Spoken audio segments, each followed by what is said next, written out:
Hey guys, so just installed the One UI 6 on my Samsung phone and I'll talk about whether you should install this or not, since new update means new bugs, battery issues, performance issues, stuff like that. So I'll try and talk about that, and also I will not try and cover all the features. There is a long list of that, but I'll try and talk about the most striking features that I personally felt.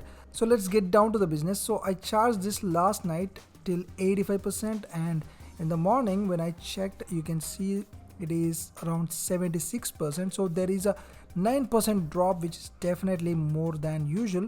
It shouldn't be more than 5% considering that there is no always on display. So this is almost at the end of the day with 25% charge left with 3 hours of screen on time, and this is mostly light usage. So this is almost like 1 hour short as compared to the One UI 5. This is something that is expected in the initial phase. Another issue that people reported was the lack of screen burn-in protection in One UI 6. You can check my previous video for all the details. So here you can also try this out. Just take a screenshot and move your phone from portrait to landscape like 5 times. I'm not entirely sure if this is the way to verify it, but you can see here when you go to the gallery and look for the screenshot, you will notice that the status bar elements are perfectly aligned, as you can see, which it shouldn't be if the screen burn-in protection is there in the software. So this is how it should be ideally. Like I said, you can check my previous video for all the details. So moving on, talking about the performance here. Now I'm talking about the regular day-to-day performance here. I haven't noticed any lags or anything as such. It feels as good as the One UI 5, and even the RAM management seems just alright. However, I didn't do any hardcore gaming or anything as such. Another thing that I tried is the big speed text call. You can actually switch even while in the call. So let's see how this works.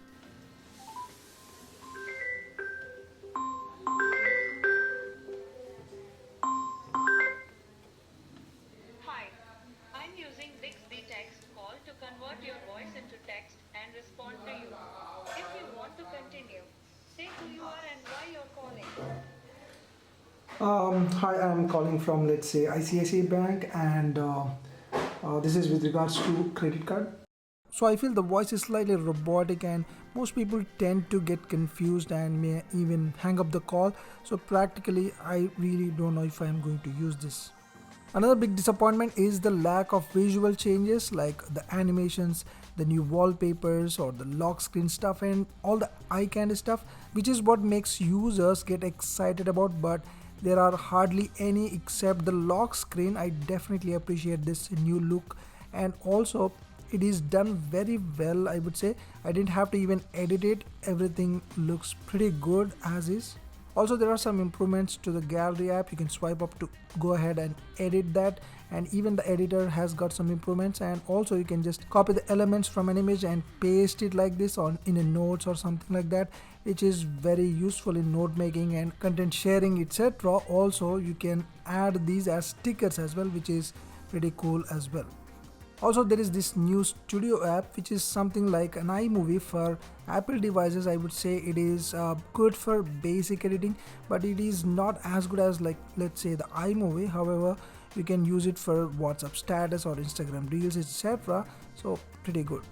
Also, I really love these quick settings in the camera app. You can just change the aspect ratio or the megapixels without really having to dig into the settings, so that's pretty good.